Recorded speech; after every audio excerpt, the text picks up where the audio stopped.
বলছি শোনো না, একটু বন্ধুদের সাথে ঘুরতে যাব। হ্যাঁ তো যাও না, এতে আবার আমাকে জিজ্ঞাসা করার কি আছে? না আসলে নতুন নতুন বিয়ে হয়েছে, হয়তো তুমি ভাববে তোমাকে টাইম দিচ্ছি না, বন্ধুদেরকে টাইম দিচ্ছি, তোমার খারাপ লাগতে পারে, তাই আর কি। বিয়েই তো হয়েছে, এর মানে তো এটা নয় তোমার ফ্রিডম চলে গেছে। তুমি যাও। আর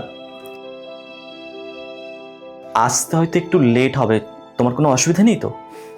আমি না তোমাকে কোনো টাইম লিমিট দিতে চাই না, কারণ টাইম লিমিট দিলে তোমার একটা বাড়ি ফেরার প্রেশার থাকবে।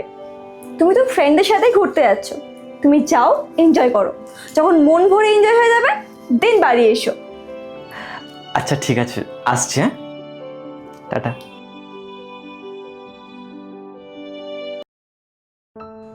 বৌমা, হ্যাঁ বাবা।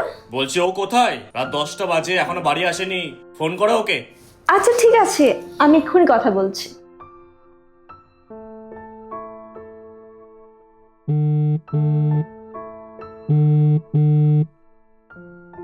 জানো সৌমি, অনেকদিন পর না ফ্রেন্ডদের সাথে মিট করলাম, অনেক ভালো লাগছে, খুব এনজয় করছি।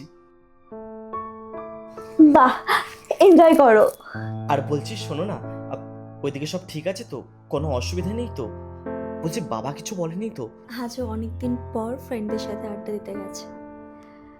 এখন যদি ওকে আমি বলি যে বাবা ওকে বাড়ি আসার জন্য বলছিল, ওর মনটা খারাপ হয়ে যাবে আর ও প্রেশারে পড়ে এক্ষুনি বাড়ি চলে আসবে। না থাক, এই দিকটা আমি সামলে নেব, ও এনজয় করুক। না না, বাবা কিছুই বলেনি, তুমি এনজয় করো। তোমার যখন এনজয় করা হয়ে যাবে দেন বাড়ি চলে এসো, এই দিকটা আমি সামলে নেব। আচ্ছা বেশ ঠিক আছে, তুমি কত ভালো, কত আন্ডারস্ট্যান্ডিং, সত্যি। ঠিক আছে, টাটা। আচ্ছা বেশ ঠিক আছে।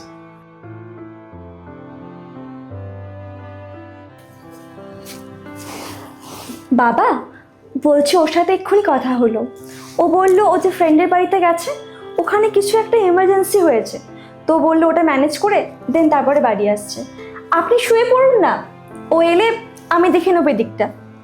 আচ্ছা মা, ঠিক আছে।